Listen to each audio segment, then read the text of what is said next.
Hello students, welcome back to our channel. Income tax की classes में हम income from salary पढ़ रहे थे और इनकम फ्रॉम सैलरी में हमने देखा अलाउंसेस की टैक्सेबल वैल्यू आप कैसे निकालते हो। कुछ परक्यूजिट्स हमने देखे, परक्यूजिट्स की वैल्यू फाइंड आउट करना सीखा। रिटायरमेंट बेनिफिट्स में हमने ग्रेचुटी, पेंशन, ये सब हमने कैलकुलेट करना सीखा। ठीक है, तो जब आप इन सबको ऐड कर देते हो, इसका मतलब बेसिक आपको दिया है, बेसिक सैलरी दिया है, उसमें आपने जितने भी अलाउंसेस की टैक्सेबल वैल्यू थी वो ऐड कर दी। कुछ बोनस आपको मिला है, कमीशन मिली है, या एडवांस सैलरी है, या फिर आपको सैलरी के एरियर्स मिले हैं, वो सब ऐड करने के बाद प्लस रिटायरमेंट बेनिफिट्स की वैल्यू आपने फाइंड आउट की और उनको बेसिक में ऐड कर दिया। इन सबको ऐड, ये जितनी भी वैल्यूज आई, ये सबको ऐड करने के बाद आपकी ग्रॉस सैलरी आ जाती है। इन सब नंबर्स का जो टोटल होगा that will be your gross salary. अब ग्रॉस सैलरी में से हमें कुछ डिडक्शंस मिलती हैं, यानी डिडक्शंस जो हमारे सैलरी वाले हेड की हैं।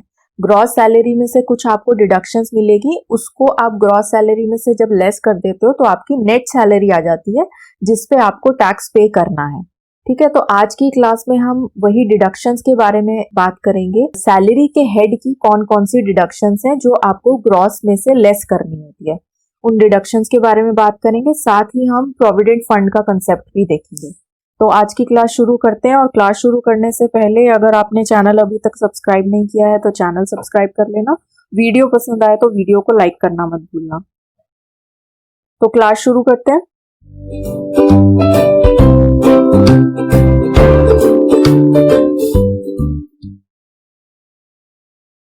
हम देख रहे हैं डिडक्शंस फ्रॉम सैलरीज। तो अभी तक जैसे मैंने आपको बताया कि हमने एक फॉर्मेट देखा था जिसमें आपके पास बेसिक है, अलाउंसेस है, अलाउंसेस की हमने टैक्सेबल वैल्यू निकालना सीखा।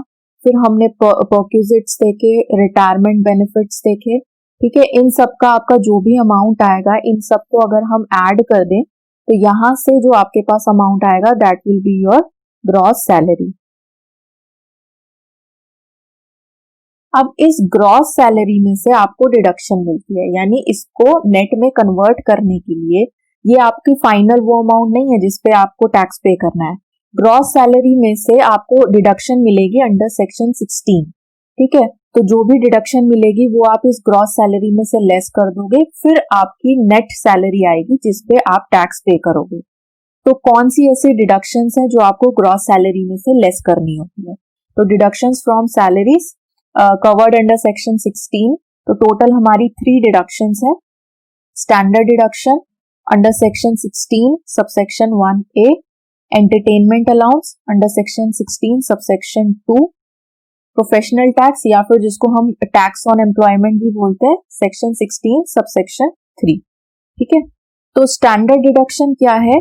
ये आपका एक फिक्स्ड अमाउंट होता है। जैसे इसमें अमाउंट ऑफ डिडक्शन कितना होगा, ₹50,000 और gross salary which ever is less. दोनों में से जो भी कम होगा that will be the amount of standard deduction. Suppose आपकी ग्रॉस सैलरी आ गई, ग्रॉस सैलरी सपोज 1,50,000, एक रैंडम एग्जाम्पल ले रहे हैं। अगर आपकी ग्रॉस सैलरी, इसका मतलब बेसिक सारे allowances, taxable allowances, perquisites, retirement benefits सबको ऐड करने के बाद आपकी ग्रॉस सैलरी आई 1,50,000। ठीक है, अब इस 1,50,000 में से आप डिडक्शंस लेस करोगे अंडर सेक्शन 16। तो पहली deduction will be, first deduction will be standard deduction. और स्टैंडर्ड डिडक्शन कितना लेस करोगे? ग्रॉस सैलरी और 50,000 विच एवर इज लेस। ठीक है, तो ग्रॉस सैलरी कितनी है? 1,50,000, और फिक्स्ड अमाउंट से कंपैरिजन किया यानी 50,000 से कंपेयर किया तो दोनों में से कम कौन सा है? 50,000। तो स्टैंडर्ड डिडक्शन 50,000 यहां से लेस हो जाए। ठीक है, तो स्टैंडर्ड डिडक्शन तो एक आपका फिक्स्ड अमाउंट है जो हर एम्प्लॉय को मिलेगा। ग्रॉस से हमने कंपेयर किया, दोनों में से जो कम है वो आपकी स्टैंडर्ड डिडक्शन का अमाउंट हो जाएगा, और ये हर किसी को मिलेगा। हर किसी की ग्रॉस सैलरी में से ये अमाउंट जो है वो लेस होगा। अब आता है आपका एंटरटेनमेंट अलाउंस। तो एंटरटेनमेंट अलाउंस के केस में आपको कुछ चीजें ध्यान में रखनी है। देखो, नाम में ही अलाउंस है। अब अलाउंस का हम क्या करते हैं, बेसिक में ऐड करते हैं। हमने अलाउंसेस पढ़े हैं और अलाउंसेस का हम क्या करते थे, टैक्सेबल वैल्यू निकालते थे और उसको हम बेसिक में ऐड कर देते थे। अब यहाँ पे आपको क्या चीजें ध्यान में रखनी है, the deduction of entertainment allowance is allowed only to government employee. इसका मतलब एंटरटेनमेंट अलाउंस की जो डिडक्शन मिलेगी, यानी जो आप ग्रॉस में से लेस करोगे अमाउंट, वो सिर्फ और सिर्फ गवर्नमेंट एम्प्लॉइज के लिए है, ठीक है। बाकी किसी भी केस में एंटरटेनमेंट अलाउंस की डिडक्शन नहीं मिलेगी। इसका मतलब आपको क्या करना है, entire entertainment allowance received by any employee, किसी भी एम्प्लॉय ने, यानी गवर्नमेंट एम्प्लॉय और एनी अदर एम्प्लॉय, किसी भी एम्प्लॉय को अगर एंटरटेनमेंट अलाउंस रिसीव हुआ है, is added in computation of gross salary. इसका मतलब वो बेसिक में ऐड हो जाएगा। सपोज आपको बेसिक एक अमाउंट दिया हुआ है और एंटरटेनमेंट अलाउंस दिया है, तो कोई भी एम्प्लॉय हो, चाहे गवर्नमेंट एम्प्लॉय हो चाहे अदर एम्प्लॉय हो, आप एंटरटेनमेंट अलाउंस जो है वो बेसिक में सपोज 70,000 है, ठीक है, तो बेसिक में आप ऐड कर दोगे पूरा अमाउंट, कोई एग्जम्प्टेड वैल्यू नहीं निकालनी, पूरा का पूरा एंटरटेनमेंट अलाउंस बेसिक में ऐड हो जाएगा। लेकिन हमने बोला कि सिर्फ गवर्नमेंट एम्प्लॉइज को डिडक्शन मिलेगी, तो अगर एम्प्लॉय गवर्नमेंट एम्प्लॉय है तो उस केस में बेसिक में एंटरटेनमेंट अलाउंस ऐड तो हो जाएगा, लेकिन ग्रॉस के बाद, ग्रॉस जब आप कैलकुलेट कर लोगे तो ग्रॉस के बाद सिर्फ गवर्नमेंट एम्प्लॉय को डिडक्शन मिलेगी। देखो, पहले आपने एंटायर एंटरटेनमेंट अलाउंस का जो अमाउंट है वो बेसिक में ऐड कर दिया, then only in case of government employees minimum of the following amount will be considered as deduction. इसका मतलब अगर अदर एम्प्लॉय है अदर देन गवर्नमेंट एम्प्लॉय, तो उस केस में आपको ये वाला पार्ट कंसिडर नहीं करना है। उस केस में सिर्फ बेसिक में एडिशन होगा, ग्रॉस में से एंटरटेनमेंट अलाउंस की डिडक्शन नहीं मिलेगी। बट अगर गवर्नमेंट एम्प्लॉय है, only in case of government employee, अगर गवर्नमेंट एम्प्लॉय है तो आप अमाउंट ऑफ डिडक्शन निकालोगे in case of entertainment allowance. और वो हम कैसे निकालेंगे, एक्चुअल एंटरटेनमेंट अलाउंस रिसीव्ड, जैसे यहाँ पे मैंने आपको एग्जांपल दिया कि 70,000 था, तो यहाँ पे आपने 70,000 लिख लिया। 20% ऑफ बेसिक सैलरी, जितनी भी आपकी बेसिक सैलरी है उसका 20% और 5,000, ठीक है। तो तीनों में से जो भी कम होगा, मिनिमम ऑफ दी फॉलोइंग, तीन अमाउंट आपके पास आ गए, actual entertainment allowance received, basic salary का 20% एंड 5,000। तीनों अमाउंट में से जो सबसे कम अमाउंट होगा वो अमाउंट लेस हो जाएगा ग्रॉस सैलरी में से as a deduction of entertainment allowance.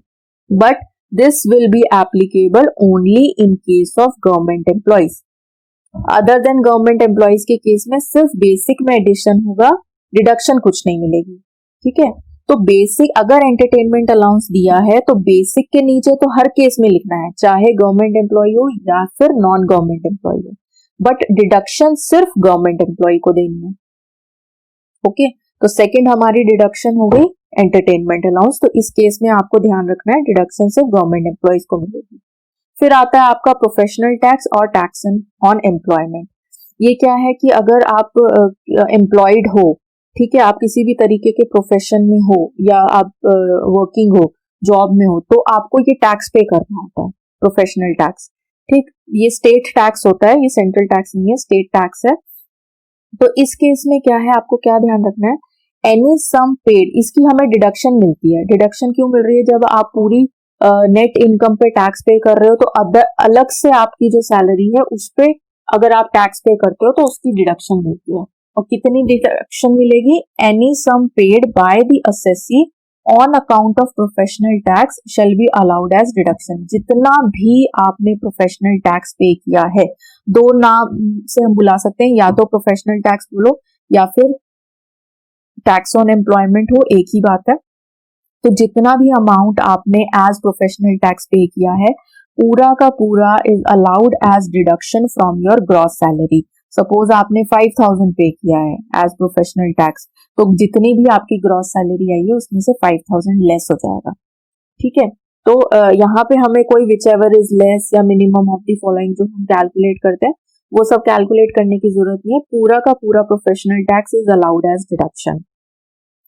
फिर नेक्स्ट पॉइंट क्या कह रहा है कि where professional tax is paid by the employer on behalf of the employ.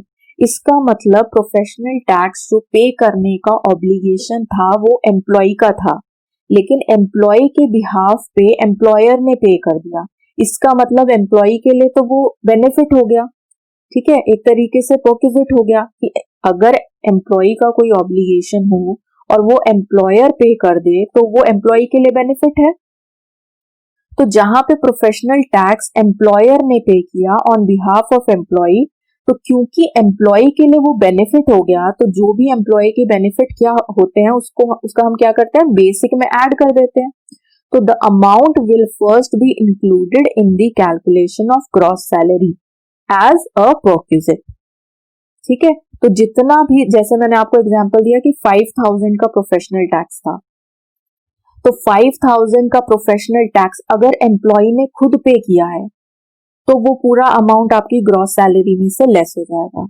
अगर यही 5000 एम्प्लॉयर ने पे किया एम्प्लॉय के बिहाफ पे, तो वो एम्प्लॉय के लिए बेनिफिट या परक्विजिट हो गया, और परक्विजिट का हम क्या करते हैं, बेसिक में ऐड करते हैं, बेसिक के नीचे हम लिखते हैं परक्विजिट। तो सबसे पहले क्योंकि एम्प्लॉयर ने पे किया एम्प्लॉय के बिहाफ पे, तो जो ये 5000 है पहले एम्प्लॉय की बेसिक में ऐड होगा, ठीक है, एज परक्विजिट। फिर उसके बाद उसको इसी 5000 की डिडक्शन मिल जाएगी। Thereafter a deduction on account of such professional tax will be allowed to the employ from his gross salary. तो effect ultimately effect will be nil, ठीक है, लेकिन आपको कैलकुलेशन पूरी दिखानी है। जैसे सपोज हमें बेसिक दिया है, ठीक है, अगर और सपोज हमारे सारे अमाउंट निकाल के यहाँ पे हमारे पास ग्रॉस आ गई है, तो अगर एम्प्लॉय खुद पे कर रहा है प्रोफेशनल टैक्स तो हम यहाँ पे लेस कर देंगे 5000 एज प्रोफेशनल टैक्स, और अगर एम्प्लॉयर ने पे किया एम्प्लॉय के बिहाफ पे तो एम्प्लॉय के लिए वो परक्विजिट हो गया। तो पहले तो हम यहाँ लिखेंगे बेसिक के नीचे प्रोफेशनल टैक्स 5000, और फिर हम यहाँ पे ग्रॉस में से एज डिडक्शन लेस कर, ठीक है, तो इफेक्ट विल बी निल। तो दो चीजें आपको ध्यान में रखनी है एंटरटेनमेंट अलाउंस के केस में कि डिडक्शन सिर्फ गवर्नमेंट एम्प्लॉयज को मिलेगी, और प्रोफेशनल टैक्स के केस में अगर एम्प्लॉयर ने पे किया है एम्प्लॉय के बिहाफ पे तो पहले एज परक्विजिट बेसिक में एडिशन होगा और फिर आपको डिडक्शन मिलेगी, ठीक है। एक और चीज आपने ध्यान रखनी है regarding professional tax, professional tax due but not paid shall not be allowed as deduction.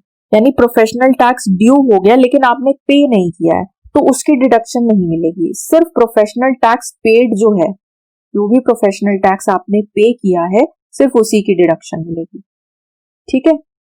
तो ये आपकी डिडक्शंस थी फ्रॉम सैलरीज, यानी ग्रॉस सैलरी को नेट सैलरी में कन्वर्ट करने के लिए 3 डिडक्शंस आप देते हो। स्टैंडर्ड डिडक्शन हर किसी के केस में लेस करना है, कितना अमाउंट लेस करना है, 50,000 और gross salary which ever is less. Entertainment allowance अगर दिया है तो सिर्फ गवर्नमेंट एम्प्लॉयज के केस में डिडक्शन मिलेगी। प्रोफेशनल टैक्स अगर एम्प्लॉय ने खुद पे किया है तो जितना भी अमाउंट पे किया overall amount is allowed as deduction. अगर एम्प्लॉयर ने पे किया एम्प्लॉय के बिहाफ पे तो फिर पहले एज परक्विजिट ऐड होगा, देन डिडक्शन मिल जाएगी पूरे अमाउंट, ठीक है। तो ये आपकी डिडक्शंस थी। अभी हम देखते हैं प्रोविडेंट फंड के बारे में। तो यहाँ पे कुछ इंपॉर्टेंट पॉइंट्स है रिगार्डिंग प्रोविडेंट फंड। तो ये हम पॉइंट्स देखते हैं प्रोविडेंट फंड के बारे में।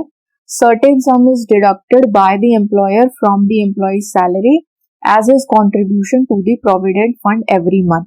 इसका मतलब प्रोविडेंट फंड क्या है कि एक अकाउंट है जिसमें एम्प्लॉयर और एम्प्लॉय दोनों मिल के एक कुछ कंट्रीब्यूट करते हैं for the welfare of the employee, ठीक है। तो पहला पॉइंट क्या कह रहा है कि एम्प्लॉय की सैलरी में से एम्प्लॉयर कुछ अमाउंट डिडक्ट करता है as employee contribution to his provident fund every month, ठीक है।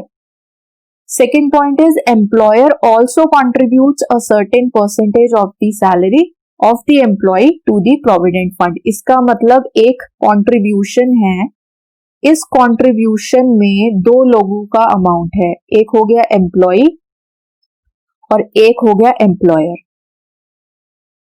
ठीक है, तो एम्प्लॉय की सैलरी में से कुछ अमाउंट डिडक्ट हुआ और यहाँ पे इस अकाउंट में कंट्रीब्यूट हो गया। एम्प्लॉयर ने भी कुछ परसेंटेज, फिक्स्ड परसेंटेज एम्प्लॉय की सैलरी का अपनी तरफ से कंट्रीब्यूट किया इस अमाउंट पर। तो ये जो कंट्रीब्यूशन है ये प्रोविडेंट फंड है कि किस लिए कंट्रीब्यूट किया जा रहा है, एम्प्लॉय के वेलफेयर के लिए। ठीक है, कि जब भी उसको जरूरत हो तो वो इसमें से अमाउंट निकाल सके। तो दो लोगों का कंट्रीब्यूशन हो गया, एम्प्लॉयर और एम्प्लॉय का। Contribution made by the employee is out of their income and therefore it is not taxable. जो यहाँ पे इस अमाउंट में जो एम्प्लॉय का कंट्रीब्यूशन है वो कंट्रीब्यूशन कहाँ से आ रहा है, एम्प्लॉय की सैलरी में से ही डिडक्ट हो रहा है। फर्स्ट पॉइंट में हमने देखा कि एम्प्लॉय की सैलरी में से ही एवरी मंथ एम्प्लॉयर कुछ अमाउंट डिडक्ट करता है और इस अकाउंट में डिपॉजिट करा देता है। ठीक है, तो ये जो पैसा यहाँ पे कंट्रीब्यूट हो रहा है ये एम्प्लॉय की सैलरी में से ही है। अब एम्प्लॉय अपनी सैलरी पे तो ऑलरेडी टैक्स पे करता ही है, तो इसलिए एम्प्लॉय का जो कंट्रीब्यूशन है उस पे यहाँ पे टैक्स नहीं लगेगा क्योंकि ऑलरेडी उस पे टैक्स लगता है। तो contribution made by the employ वो उसकी सैलरी का ही पार्ट है, इसलिए it is not taxable. Contribution made by employer, employer ने जो कंट्रीब्यूट किया है, contribution made by the employer is over and above the salary of the employ. यानी एम्प्लॉयर का जो कंट्रीब्यूशन है वो एम्प्लॉय की सैलरी से एक्स्ट्रा है। ठीक है, इसीलिए वो एम्प्लॉयर का जो कंट्रीब्यूशन है इन प्रोविडेंट फंड वो टैक्सेबल होगा और कुछ लिमिट तक एग्जम्प्ट रहेगा। Therefore it is exempt up to certain limit तक एग्जम्प्ट रहेगा, बाकी बचा हुआ अमाउंट टैक्सेबल हो जाएगा। ठीक है, interest credited to provident fund account of the employee is also an income of the employee over and above his salary income। इसका मतलब ये जो आप अमाउंट कंट्रीब्यूट कर रहे हो, अगर हम किसी भी अकाउंट में अमाउंट डिपॉजिट करते हैं तो उस पे इंटरेस्ट तो जनरेट होता ही है।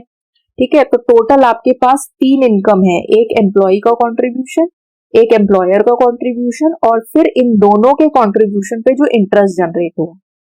ठीक है, तो जो इंटरेस्ट क्रेडिट हो रहा है प्रोविडेंट फंड अकाउंट में वो भी एम्प्लॉय की सैलरी से अबव वाला पार्ट है, इसीलिए वो भी कुछ लिमिट तक एग्जम्प्ट होगा, बाकी बचा हुआ इज टैक्सेबल। तो अब हमारे पास ये हमने कुछ पॉइंट्स देखे। अब इसी से रिलेटेड हमारे पास कौन से प्रोविडेंट फंड है और उसका टैक्सेबल ट्रीटमेंट क्या होता है वो हम देखते हैं।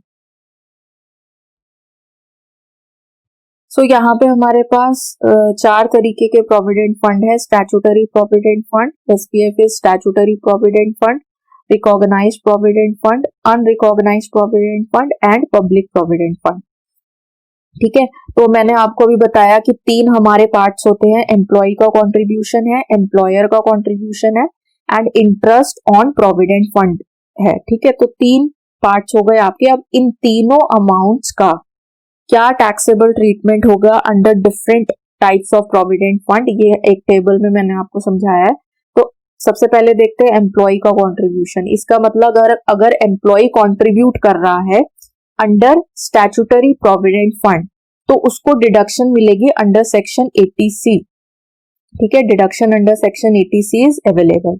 अब 80C की डिडक्शन क्या है, ये आपकी पांचों हेड्स की जो इनकम आती है, इसका मतलब अभी तक तो हमने इनकम फ्रॉम सैलरी ही देखा है और हमने ग्रॉस सैलरी देखा और हमने अभी आज की क्लास में ये देखा कि ग्रॉस सैलरी में से हम डिडक्शंस लेस करते हैं तो आपकी नेट सैलरी आ जाती है। 80C की डिडक्शन मिलती है आपको जब आपके 5 हेड्स जो हमने शुरू इनकम टैक्स के स्टार्टिंग में हमने देखे थे कि सैलरी होता है income from salary, income from house property, capital gains, business और प्रोफेशन एंड अदर सोर्सेज। तो इन सब 5 हेड्स की इनकम को ऐड करके जो आपकी ग्रॉस टोटल इनकम आती है उसमें से आपको 80C की डिडक्शन मिलती है। ठीक है, तो एम्प्लॉय का जो कंट्रीब्यूशन है वो हमने बोला क्योंकि उसकी ही सैलरी का पार्ट है तो इस पे टैक्स तो नहीं लगेगा लेकिन इसकी आपको डिडक्शन मिल जाएगी। तो अगर स्टैट्यूटरी प्रोविडेंट फंड में आप कंट्रीब्यूट कर रहे हो तो आपको 80C में डिडक्शन मिलेगी, रिकॉग्नाइज्ड प्रोविडेंट फंड के केस में भी 80C में डिडक्शन मिलेगी, अनरिकॉग्नाइज्ड प्रोविडेंट फंड में कोई डिडक्शन नहीं मिलेगी और पब्लिक प्रोविडेंट फंड के केस में भी 80C में डिडक्शन मिलेगी। दूसरा है एम्प्लॉयर का कंट्रीब्यूशन। अब एम्प्लॉयर का कंट्रीब्यूशन जो है वो एम्प्लॉय की सैलरी से अबव वाला पार्ट है, एक्स्ट्रा है, तो ये कहीं ना कहीं टैक्सेबल होगा। अब कितने लिमिट तक एग्जम्प्ट है वो हमें देखना है। तो 4 कैटेगरीज ऑफ प्रोविडेंट फंड है। अगर एम्प्लॉयर कंट्रीब्यूट कर रहा है स्टैट्यूटरी प्रोविडेंट फंड में, जैसे कंपनी में स्टैट्यूटरी प्रोविडेंट फंड स्कीम है, एम्प्लॉय ने कंट्रीब्यूट किया अंडर एसपीएफ तो 80C में डिडक्शन एम्प्लॉय के कंट्रीब्यूशन की, और एम्प्लॉयर ने जितना भी कंट्रीब्यूट किया वो भी आपका फुल्ली एग्जम्प्ट हो जाएगा, ठीक है। बट अगर एम्प्लॉयर कंट्रीब्यूट कर रहा है, मतलब आरपीएफ रिकॉग्नाइज्ड प्रोविडेंट फंड की स्कीम है और एम्प्लॉयर और एम्प्लॉय आरपीएफ में कंट्रीब्यूट कर रहे हैं, तो जो एम्प्लॉयर का कंट्रीब्यूशन है वो 12% ऑफ सैलरी तक एग्जम्प्ट है, इसके अबव टैक्सेबल हो जाएगा। और सैलरी का मीनिंग क्या है?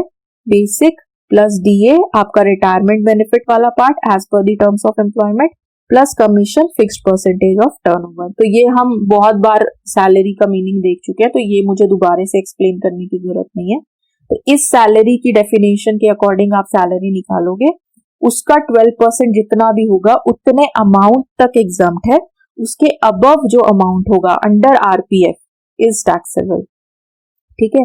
और टैक्सेबल होने का मतलब है कि बेसिक में ऐड हो जाएगा।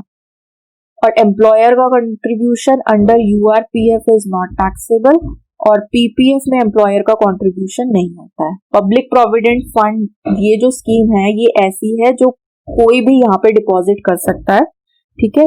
और मतलब अगर कोई सोल प्रोपराइटर है, इवन हाउसवाइफ अगर कोई भी है, ठीक है, तो वो यहाँ पे कंट्रीब्यूट कर सकता है। यहाँ पे एम्प्लॉयर का कंट्रीब्यूशन नहीं होता। अब इंटरेस्ट जो जनरेट हो रहा है, यानी एक अकाउंट में, प्रोविडेंट फंड अकाउंट में एम्प्लॉय का कंट्रीब्यूशन आया, एम्प्लॉयर का कंट्रीब्यूशन आया, और उन दोनों के कंट्रीब्यूशन पे इंटरेस्ट जनरेट हुआ, तो इंटरेस्ट की टैक्सेबिलिटी क्या है? तो अगर स्टैट्यूटरी प्रोविडेंट फंड है तो उस केस में interest amount is fully exempt. अगर रिकॉग्नाइज्ड प्रोविडेंट फंड है तो उस केस में interest amount is 9.5% per annum तक एग्जम्प्ट होगा, उसके ऊपर टैक्सेबल हो जाएगा। यूआरपीएफ के केस में, अनरिकॉग्नाइज्ड प्रोविडेंट फंड के केस में नॉट टैक्सेबल, और पीपीएफ के केस में फुल्ली एग्जम्प्ट, ठीक है। तो ये मैंने शॉर्ट में आपको एक चार्ट की फॉर्म में प्रोविडेंट फंड का ट्रीटमेंट बताया।